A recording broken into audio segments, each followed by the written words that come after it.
Banyak cerita seru dari jamaah sepulang haji ataupun umroh dari Tanah Suci.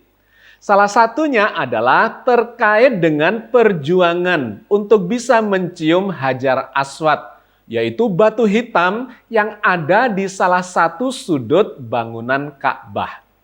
Seakan-akan kalau tidak bisa mencium Hajar Aswad itu, maka ibadah haji atau umrohnya tidak sempurna. Benarkah demikian? Dan yang kedua adalah terkait dengan bangunan Ka'bah itu yang disebut sebagai Baitullah, rumah Allah. Ada anggapan bahwa Baitullah itu adalah tempat tinggalnya Tuhan, tempat tinggalnya Allah. Sehingga seakan-akan menghadap Ka'bah itu sama dengan menghadap Allah dan dekat dengan Ka'bah sama dengan dekat Allah. Benarkah demikian? Bagaimana Al-Quran mengajarkan kepada kita semua? Sahabat sekalian, di dalam program Perspektif episode 143 ini, saya kembali mencuplik isi dari buku Menjadi Haji Tanpa Berhaji. Banyak kritik yang saya sampaikan di sana terkait dengan pelaksanaan ibadah haji, di mana di dalamnya banyak kesalahkaprahan dari umat Islam sendiri, dan kemudian dianggap oleh orang-orang di luar Islam juga demikian adanya. Salah satunya adalah terkait dengan posisi atau eksistensi Hajar Aswad. Dan yang kedua adalah bangunan Ka'bah itu sendiri. Yang keduanya seringkali dianggap diperlakukan secara berlebihan oleh umat Islam sendiri. Yang pertama terkait dengan Hajar Aswad. Hajar Aswad adalah batu hitam yang ditempatkan di salah satu sudut bangunan Ka'bah itu. Di mana ketika Nabi Ibrahim membangun Ka'bah itu, karena beliau diperintahkan oleh Allah untuk meninggikan dasar-dasar Ka'bah itu menjadi sebuah bangunan tempat beribadah, yang kemudian disebut sebagai Ka'bah atau kita kenal juga sebagai Baitullah. Nah, Hajar Aswad adalah salah satu batu yang unik yang ditempatkan di salah satu sudut bangunan Ka'bah itu. Apa itu sebetulnya Hajar Aswad? Memang ini adalah batu yang warnanya hitam yang berbeda dengan batu-batu sebagai penyusun bangunan Ka'bah itu. Konon batu ini jatuh dari langit atau disebut juga sebagai jatuh dari surga. Tetapi kalau kita telusuri jejak sejarah jatuhnya batu ini dari langit, maka sesungguhnya ini mengarah kepada batu meteor yang kemudian ketika jatuh ke permukaan bumi terbakar menjadi hitam warnanya karena hangus, terbakar dalam perjalanan memasuki atmosfer bumi. Ringkas kata, batu itu diambil oleh Nabi Ibrahim dan ditempatkan di salah satu sudut bangunan Ka'bah itu. Nah, yang menarik kemudian, batu hitam ini dipersepsi secara berlebihan oleh kalangan umat Islam. Dan kemudian dianggap memiliki kekeramatan tertentu. Dan kemudian selanjutnya ada semacam perjuangan untuk bisa mencium Hajar Aswad itu. Padahal, sahabat sekalian, istilah Hajar Aswad atau nama Hajar Aswad ini sama sekali tidak pernah disebut di dalam Al-Quran Al-Karim. Bahkan tidak pernah ditempatkan sebagai bagian dari ritual haji atau rukun ibadah haji itu. Di mana kita mengenal bahwa rukun ibadah haji itu dimulai dari wukuf di Padang Arafah. Yang kedua adalah lempar jumroh di Mina. Dan yang ketiga adalah tawaf di Baitullah. Dan yang keempat adalah sa'i yang dilanjutkan dengan tahallul. Maka di dalam rukun berhaji atau termasuk umroh, umroh adalah haji kecil tanpa ada wukuf di Arafah dan tanpa ada lempar jumroh. Hanya tawaf dan sa'i saja yang ditutup dengan tahallul. Di dalam rangkaian ritual ibadah haji maupun umroh, sesungguhnya istilah Hajar Aswad, nama Hajar Aswad ini tidak disebut sebagai bagian dari rukun ibadah haji ataupun umroh. Karena itu berlebihan ketika umat Islam menempatkan posisi Hajar Aswad itu sedemikian sentralnya. Bahkan cerita-cerita seru seiring umroh dan haji itu terkait dengan perjuangan untuk mencium Hajar Aswad. Hajar Aswad bagian bangunan Ka'bah di mana dari Hajar Aswad yang disebut sebagai rukun Hajar Aswad itu adalah tempat dimulai tawaf.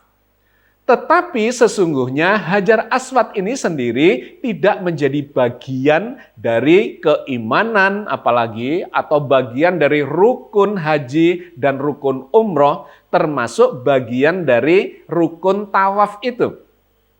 Dia semata-mata hanya tempat dimulainya permulaan tawaf itu.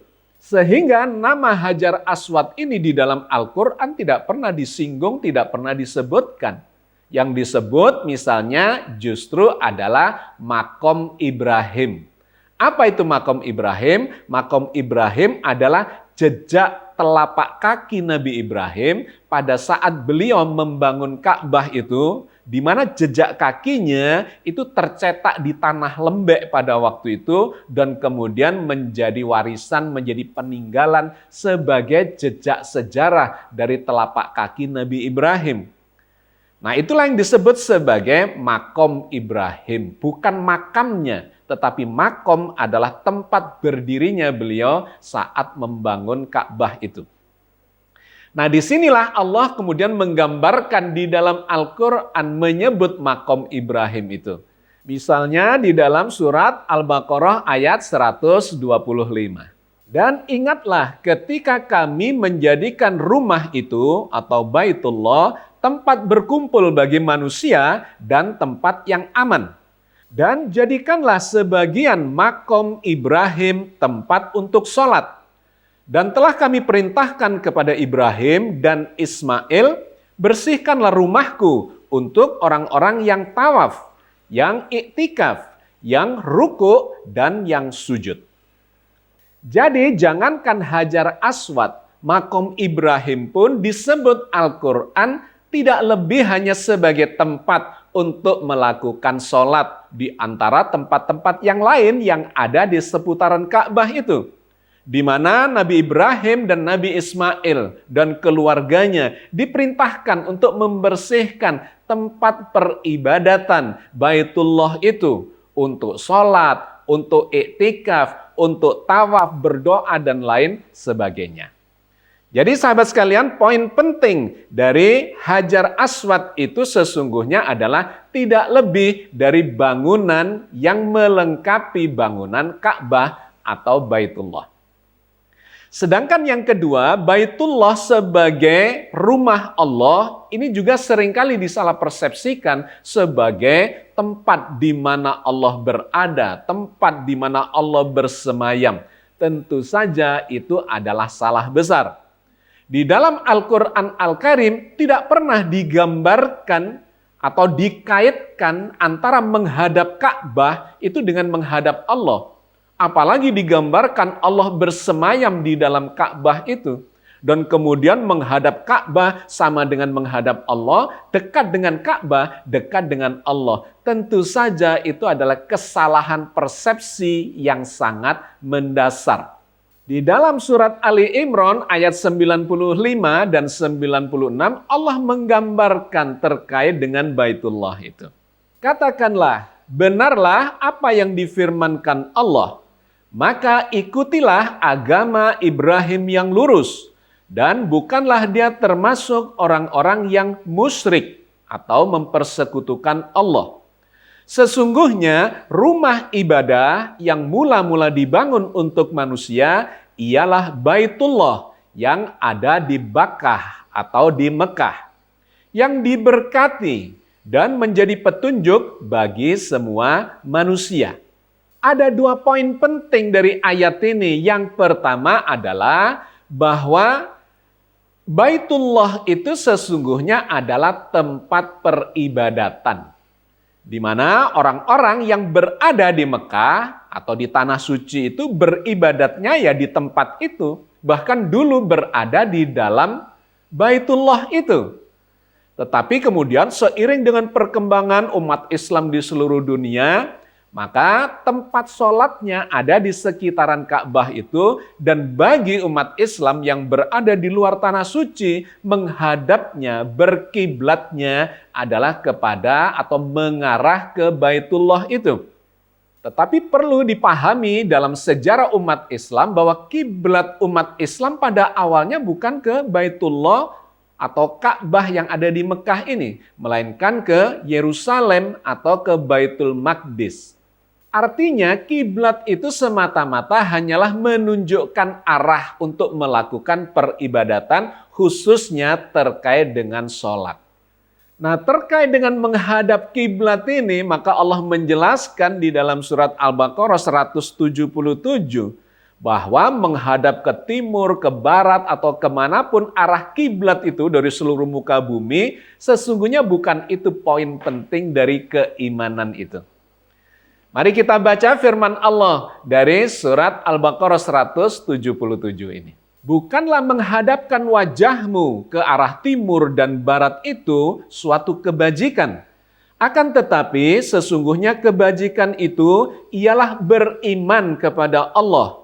Hari kemudian, malaikat-malaikat, kitab-kitab, nabi-nabi, dan memberikan harta yang dicintainya kepada kerabatnya, kepada anak-anak yatim, orang-orang miskin, musafir yang memerlukan pertolongan, dan orang-orang yang meminta-minta yang membutuhkan, dan memerdekakan hamba sahaya, mendirikan sholat, dan menunaikan zakat, dan orang-orang yang menepati janjinya apabila dia berjanji, dan orang-orang yang sabar dalam kesempitan, penderitaan, dan dalam peperangan.